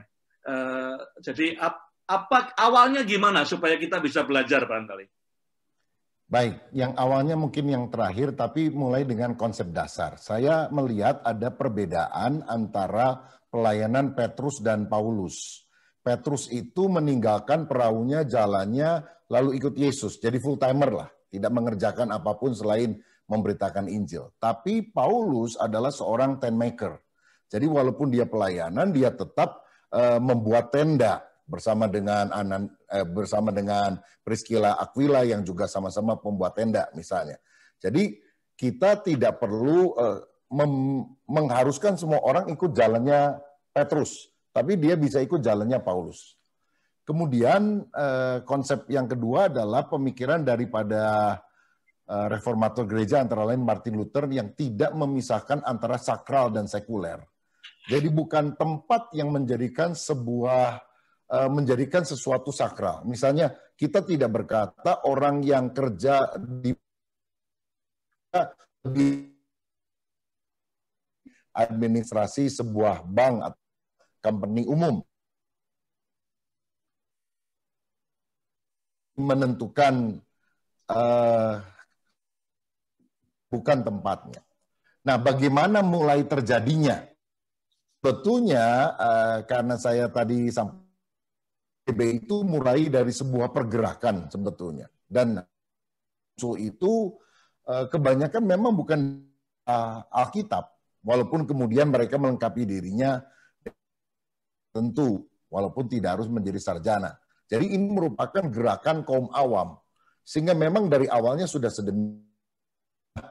Kemudian dalam perkembangan di awal itu memang dari seminari Bethel itu muncul perintis jemaat kemana-mana, banyak ke desa-desa, tapi di kemudian hari ada gelombang lain, para pengusaha yang bertobat. Nah, pengusaha ini kemudian melayani tanpa harus meninggalkan perusahaannya, atau dia menyerahkan kepada istrinya, kepada anaknya, tapi dia masih tetap ada korelasi dengan itu. Dan itulah yang sampai hari ini kita lakukan. Jadi tidak mengharamkan orang yang melayani juga masih punya pekerjaan lain. Kecuali kalau sudah sangat sibuk, akhirnya orang pun akan memberikan waktunya secara full timer. Demikian, Pak. Terima kasih, Pak Robin. Pak Jeffrey, tolong mungkin dibantu, karena kalau saya tidak salah memahami, saya juga dengar dari GPCC, kalau ditanya core of the core-nya apa, itu volunteerism. Artinya di mana sebanyak mungkin jemaat harus melayani, memimpin. Nah, menarik juga di penelitian PRC ini, kalau ditanya motivasi pendeta dari gereja yang bertumbuh, paling banyak adalah pendeta yang ingin jemaatnya semuanya melayani. Ya. Nah, kalau sekarang sudah terlanjur nih, angkat saja saya pendeta, ngembalakan, sudah terlanjur, tidak pakai prinsip yang tadi Pak Jeffrey sejak awal sudah rintis seperti itu. Beri saya kunci bagaimana mentransformasi gereja saya supaya fokusnya adalah volunteerism. Semua jemaat terlibat dalam pelayanan. Dan memang terbukti bahwa itu kunci pertumbuhan gereja, tapi fokusnya adalah semua jemaat terlibat pelayanan. Berikan kepada kami kira-kira 3-5 kunci untuk mentransformasi gereja saya.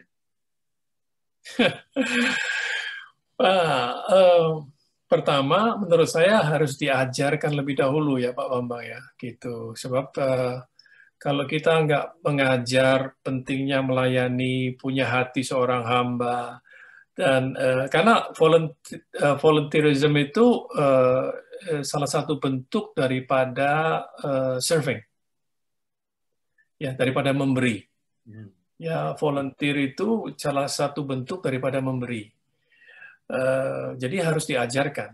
Itu pertama itu. Sehingga orang punya understanding, punya pengertian mengapa mereka penting untuk melayani. Yang kedua, orang kalau disentuh hatinya itu lebih gampang diminta tangannya.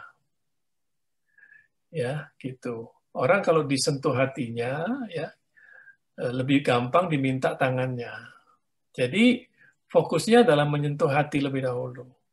Ya, jadi kalau orang itu orang kalau sudah merasakan dirinya dilayani dengan baik, sudah menikmati keuntungan daripada pelayanan, maka mudah untuk meminta dia untuk melayani yang lain, karena dia sendiri sudah merasakan keuntungannya dari dilayani sama gereja gitu. Jadi itu yang kedua. Demikian juga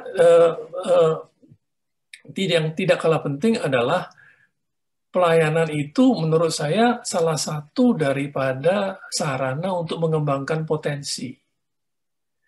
Itu sebabnya mengapa di JPCC kita pakai metode audisi, ya, supaya menempatkan orang di tempat yang tepat sesuai dengan kompetensinya.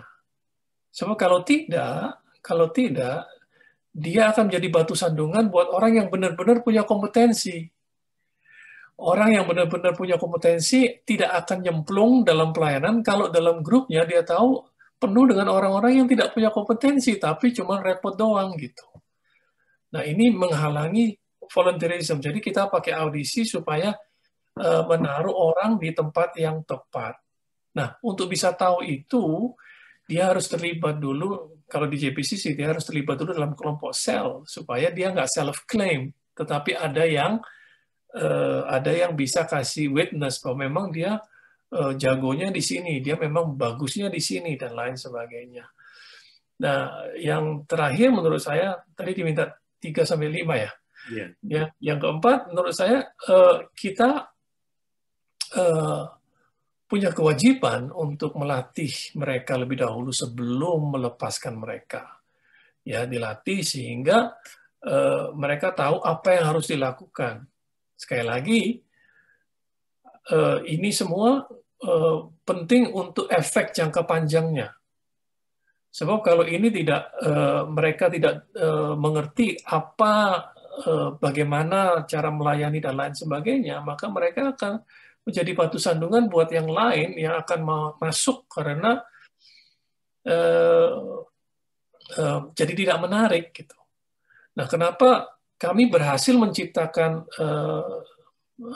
atmosfer ya di mana melayani itu istilah orang anak-anak muda keren gitu, sesuatu yang membanggakan gitu. Nah, kita juga celebrate mereka, ya.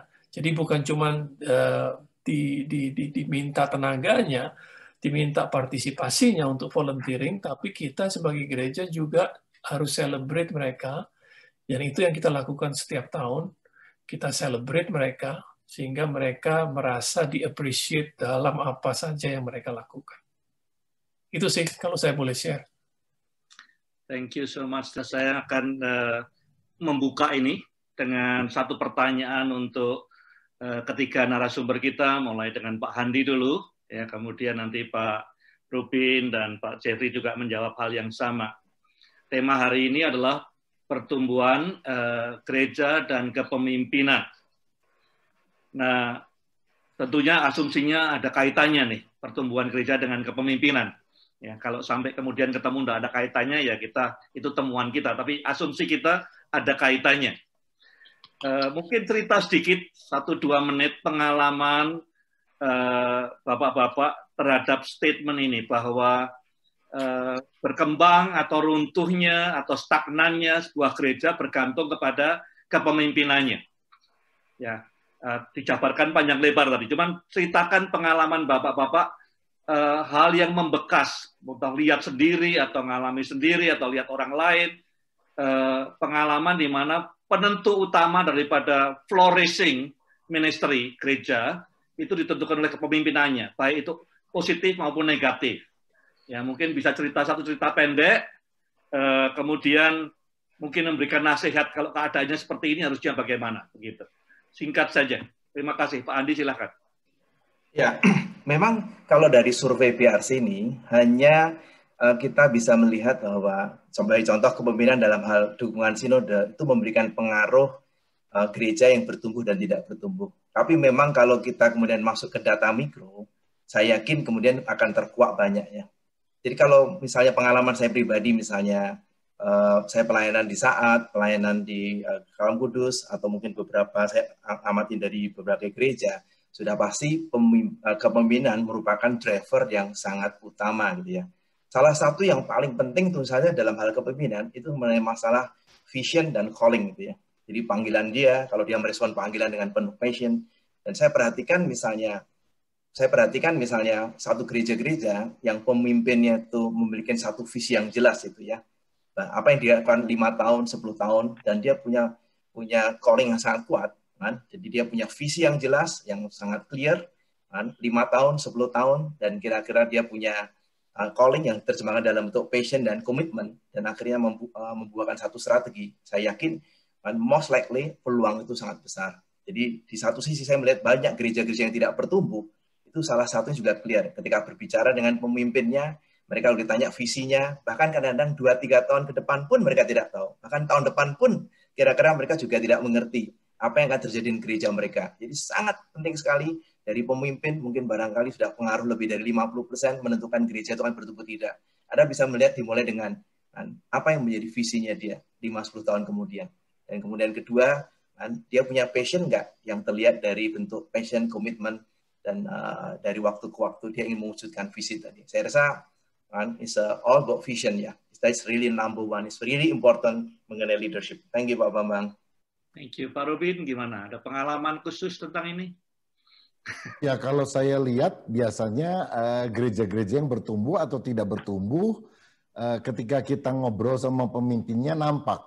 Pemimpin yang gereja bertumbuh itu biasanya bergelora, seperti ada api di dalam hatinya. Ini bukan berarti soal pembawaan menggebu-gebu atau tidak. Tapi waktu dia ngomong itu dia punya visi, dia menceritakan kerinduan ke depan dan hal semacam itu sehingga pada waktu masa remaja misalnya saya ketemu dengan hamba-hamba Tuhan semacam itu, wah kita banyak belajar. Karena dia seperti sumur yang kita bisa timba airnya terus. Tetapi ada orang-orang yang memang akhirnya gerejanya kita lihat juga nggak maju. Ya kalau ngobrol tuh ya soal kenyamanan, kemapanan, ya sudah cukup. Sampai kan ada ungkapan, don't follow a parking pastor. Jangan ikuti pendeta yang sudah parkir, kita nggak akan kemana-mana kalau seperti itu. Kira-kira seperti itu, Pak. Ya, makasih. Pak Jeffrey, silakan. Saya ambil dari pengalaman, karena saya banyak ketemu sama anak-anak muda yang dikirim sama senior pastornya atau gembala sidangnya untuk belajar ya. Baik belajar di tempat saya atau saya ketemu mereka di conference gitu. Yang menjadi keluhan mereka adalah kalau mereka pulang, terus mereka bawa ide perubahan, terus dimentahkan sama gembala sidangnya. Dan itu membuat mereka sangat frustasi, dan bahkan banyak di antara mereka yang berpikir mau pindah gereja. Dan ini contoh yang sangat-sangat jelas menurut saya bahwa kepemimpinan itu sangat penting. Dia bisa jadi tutup botol yang menghalangi semua perubahan atau pertumbuhan terjadi, atau dia bisa jadi covering. Ya, kalau covering ya dia membiarkan orang-orang di bawah dia bertumbuh flourishing di bawah dia. Dan bahaya yang berikutnya yang mungkin banyak hamba Tuhan nggak tahu, terutama hamba Tuhan senior yang seringkali kirim anak buahnya belajar, sedangkan dia sendiri malas belajar adalah waktu mereka pulang, mereka tuh jadi lebih berpengetahuan. Itu. Nah ini problematik karena pada mereka saat mereka pulang, mereka lebih knowledgeable, lebih berpengetahuan, terutama tentang hal-hal yang berhubungan dengan sesuatu yang up to date, yang baru dan lain sebagainya. Dan ini kalau tidak ditangani dengan baik bisa menyebabkan yaitu perpecahan dalam gereja, malah split ya. Gitu. Itu Pak Bambang. Oke, thank you Pak Jeffrey. Sekarang pertanyaan yang menggelitik malam ini, tadi Pak Handi di slide-slide terakhir menampilkan bagaimana performance dari para, saya mungkin tidak pakai kata performance, mungkin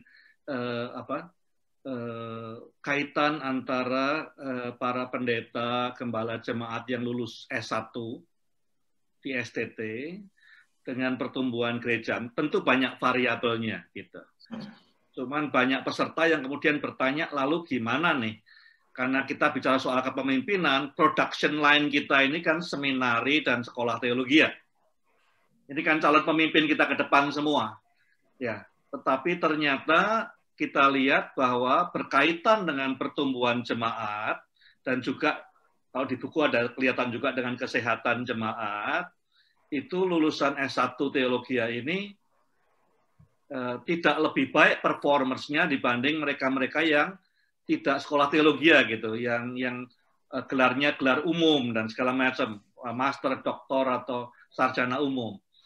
Nah, pertanyaannya adalah apa yang Pak Handi, yang lain juga bisa menanggapi juga, yang menurut Pak Handi masalahnya di mana? Apakah masalahnya di leadership structure daripada STT, ataukah selection process, ataukah desain kurikulum, ataukah what is the problem and how to solve this. Karena kita mungkin bisa bahagia hari ini, tapi tidak bisa bahagia besok kalau kita tidak selesaikan production line ini. Paling tidak untuk banyak gereja yang juga punya STT seperti GBI. Silakan Pak Handi, kemudian Pak Robin dan Pak Jeffrey. Ya, minggu lalu kebetulan saya ada kesempatan berbincang-bincang mengisi seminar dari Persetia ya. Cukup banyak sekolah STT di sana. Kebetulan ya puji Tuhan saya juga melayani sebagai wakil ketua Yayasan Saat ya selama 12 tahun. Memang salah satu yang menarik ini menjadi salah satu temuan PRC buat kita, menjadi wake up call buat STT ya. Kan? Apa yang terjadi sehingga menghasilkan hamba Tuhan STT terutama S1? Pada saat mereka melayani gereja, ternyata gerejanya most likely lebih tidak bertumbuh dibandingkan dengan mereka-mereka teman SMA. Oke, sekarang kita lupakan dulu yang SMA tadi, yang saya senang sekali dia Pak Rubin sebenarnya sudah beberapa ngasih clue gitu. Bahkan perintisan gereja itu kadang-kadang kalau biasanya juga di dunia kerja seperti itu, Pak. Orang kalau tidak sekolah SMA, satu, punya kelebihan. Dia itu melayaninya lebih cepat ya, jadi kerjanya lebih cepat. Kedua, dia lebih humble karena merasa tidak punya gelar dan dia mau belajar. Dan ketiga, biasanya kadang-kadang dia lebih risk taker, jadi mengambil keputusan lebih cepat dan segala macam. Oke, kita lupakan beberapa faktor benefitnya justru kalau lulusan SMA. Tapi kalau di STT sendiri, saya perhatikan memang saya yakin satu mengenai masalah metode pengajarannya ya. Jadi banyak STT mungkin banyak fokus kepada content oriented ya, begitu banyak. Padahal di zaman digital seperti ini adalah harusnya pengajarannya adalah lebih baik mengajari mereka how to learn ya. Jadi bagaimana mereka belajar sendiri ya. Tapi begitu banyak kan one way communication di STT sehingga tidak membentuk hamba Tuhan yang siap. Kemudian kedua, saya cukup yakin juga banyak STT itu tidak memberikan banyak knowledge yang sifatnya pengetahuan praktis. Saya pernah melakukan semacam FGD, mengundang para alumni. Kemudian pertanyaan, kira-kira apa yang membuat Anda melihat lulusan STT muda-muda itu relatif tidak siap? Salah satu yang menarik adalah, cukup majority adalah bagaimana STT melengkapi mereka dengan hal-hal yang sifatnya praktikal ya. Jadi leadership praktis sebenarnya.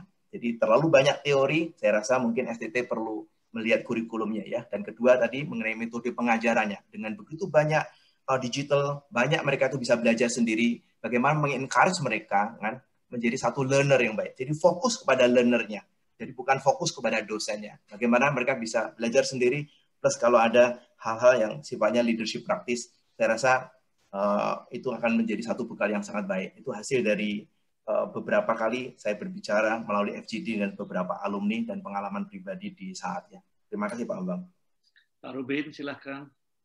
Saya sharing saja karena saya juga ketua STT. Biasanya orang-orang yang masuk ke STT ini sudah agak kelihatan dari awalnya, Pak. Jadi biasanya kalau mereka berasal dari keluarga yang sehat, punya kecintaan akan Tuhan dan sebagainya, jauh lebih gampang membentuk di STT karena mereka sudah tahu callingnya dan kemudian tinggal diasah mencapai hasil yang baik. Sayang sekali kalau ada orang-orang yang masuk ke STT itu karena misalnya anak nakal, terus keluarga udah titip lah begitu. Nah masalahnya karena terlalu banyak STT, maka proses seleksi itu di banyak STT menjadi longgar. Karena kuota orangnya sedikit, ya udahlah semuanya boleh masuk. Dan ini tentu akan menghasilkan output yang tidak baik, yang tadi sudah ditemukan di dalam riset. Nah, yang kedua, selain kita harapkan keluarga itu memberikan fondasi yang sangat kuat, termasuk untuk menjadi pelayan Tuhan. Yang kedua, saya lihat apa fokus daripada STT itu. Kalau fokus dari STT itu adalah sangat menekankan perintisan jemaat, maka kemungkinan untuk dia bisa menjadi gembala yang merintis jemaat dan menumbuhkan jemaat akan lebih besar.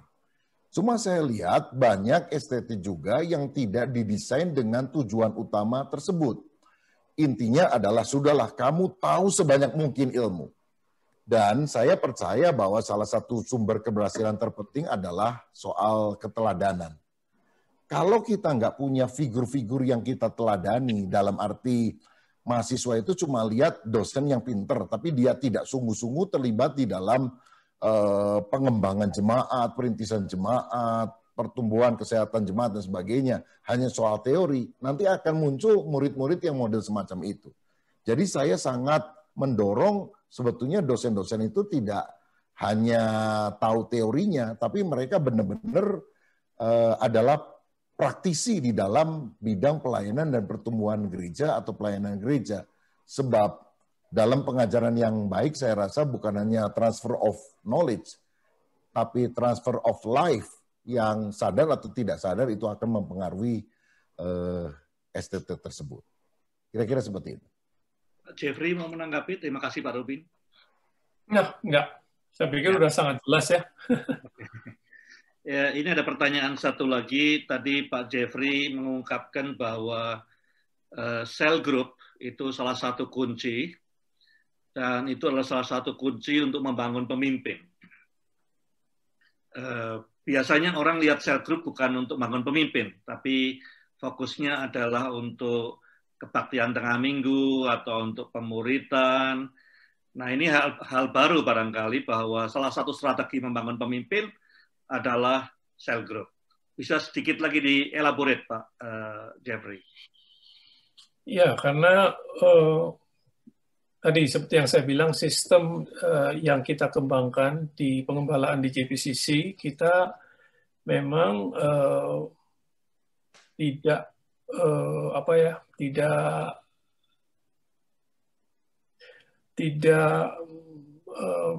mengkultuskan kepada satu orang gitu. Jadi dari awal saya sudah bilang bahwa umpamanya nih saya nggak terima konseling. Saya bilang gitu. Kalau mau konseling, ya konseling sama ketua selnya gitu. Karena pertama saya nggak kenal kamu siapa, saya nggak tahu cara hidupmu seperti apa. Ya, tentu kalau kamu datang kepada saya, kamu akan cerita yang baik-baiknya saja dari sisi kamu, tapi there is always two sides of the coin.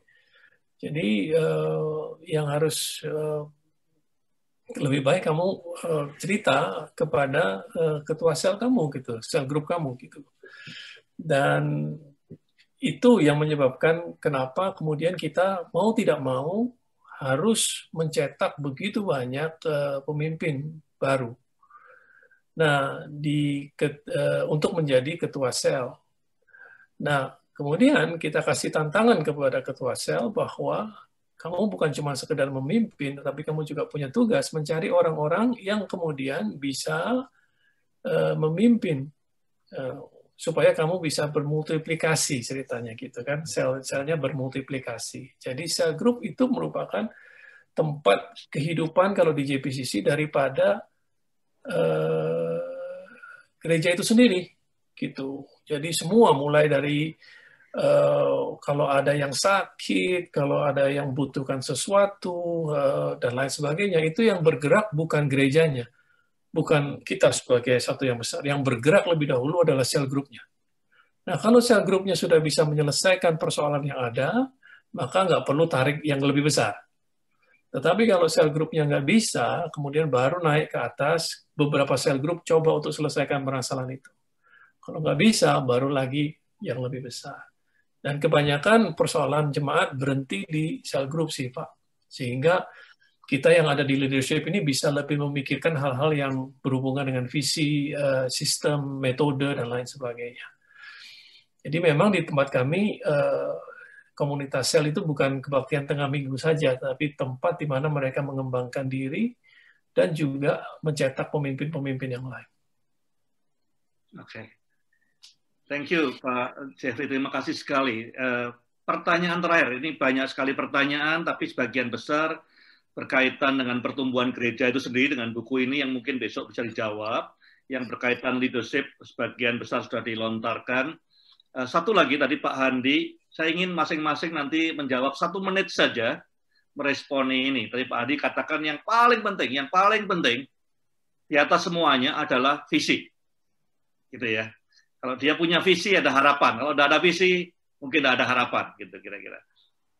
Nah, gimana kalau sudah terlanjur punya pendeta yang tidak punya visi? Terus kita gimana nih? Ya Pak Rubin dulu sekarang nih. Ayo Pak Rubin dulu. Ini nggak enak ngomongnya, Pak. Tapi tadi saya sudah sampaikan clue-nya. Don't follow a parking pastor. Jangan ikuti pendeta yang sudah parkir. Tetapi ada orang yang akan mengikuti dia. Siapa itu? Mungkin anaknya, menantunya, familinya, dan sebagainya.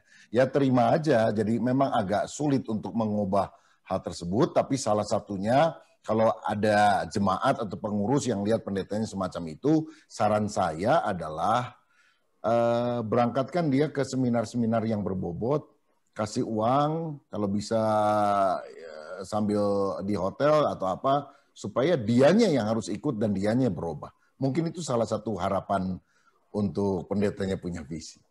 Luar Begitu, biasa, Pak. Terima kasih. Pak Jeffrey, nanti terakhir Pak Hendy.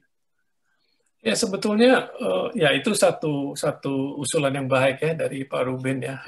Hanya ketua sinode yang bisa ngomong demikian. Kalau dari saya sebetulnya kalau ditanya ya setiap orang itu punya cita-cita lah, nggak usah visi lah Pak ya, punya cita-cita kedepannya seperti apa. Mungkin itu yang dia nggak tahu, itu yang nggak pernah dia komunikasikan, itu yang nggak pernah dibantu juga untuk dikeluarkan dari dia gitu. Mungkin kalau dibantu ada yang lebih berpengalaman atau ada yang punya skill sedikit untuk membantu. Apa sih yang Om lihat? Apa sih yang Tante lihat? Apa sih yang Pak Pendeta lihat? Ya, what do you want gitu to achieve? Mungkin saya pikir dari sekian banyak yang mandek tadi yang nggak punya visi katanya, itu paling tidak di atas 50% punya. Cuman mereka nggak terbiasa mengkomunikasikannya atau nggak tahu bagaimana cara mengkomunikasikannya. Tapi kalau memang ada juga yang memang sudah nggak mau berubah, yang sudah mandek betul-betul, yang sudah nggak mau bergerak lagi, ya itu sudah nggak, ya tadi usulannya Pak Rubin menurut saya lebih baik ya. Itu saja sih dari saya. Pak Andi gimana? Ya, mungkin kalau kita lihat pengalaman saya di dunia bisnis ya, marketplace sebenarnya hampir sama. Kalau kita lihat sebenarnya mengurusin gereja itu kan seperti mengurusin dikatakan small medium enterprise ya, punya kesamaan. Kalau di pelaku bisnis kan lebih clear gitu ya.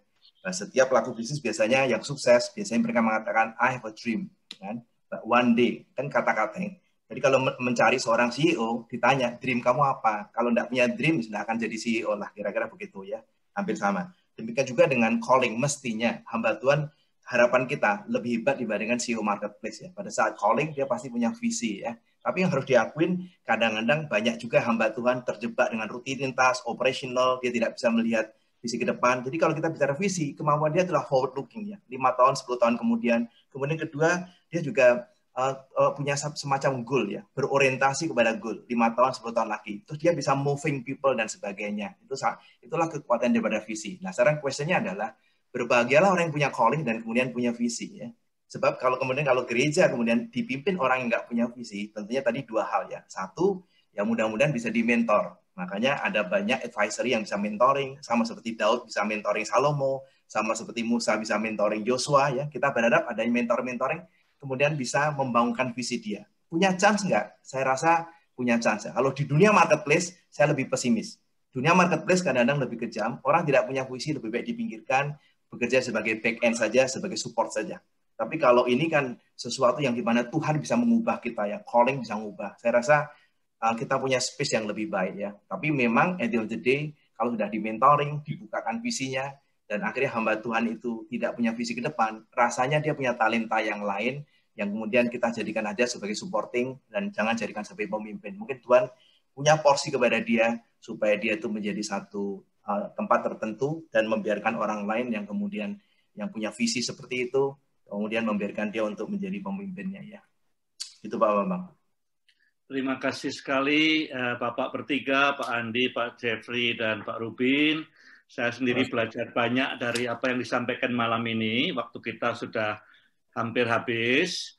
Para semua peserta yang sudah mengajukan pertanyaan, terima kasih sekali. Ada beberapa pertanyaan bagus yang belum sempat. Harap besok bisa ditanyakan lagi untuk lebih seru ya tentang sistem yang dikatakan Pak Jeffrey tadi. Saya coba akan menyimpulkan sedikit apa yang kita diskusikan malam ini sebelum nanti kita tutup. Tapi izinkan saya menyampaikan kepada saudara bahwa apa yang disampaikan Pak Handi tadi, beberapa slide, itu nggak tahu mungkin hanya sekitar 5-7% dari temuan yang ada di buku ini.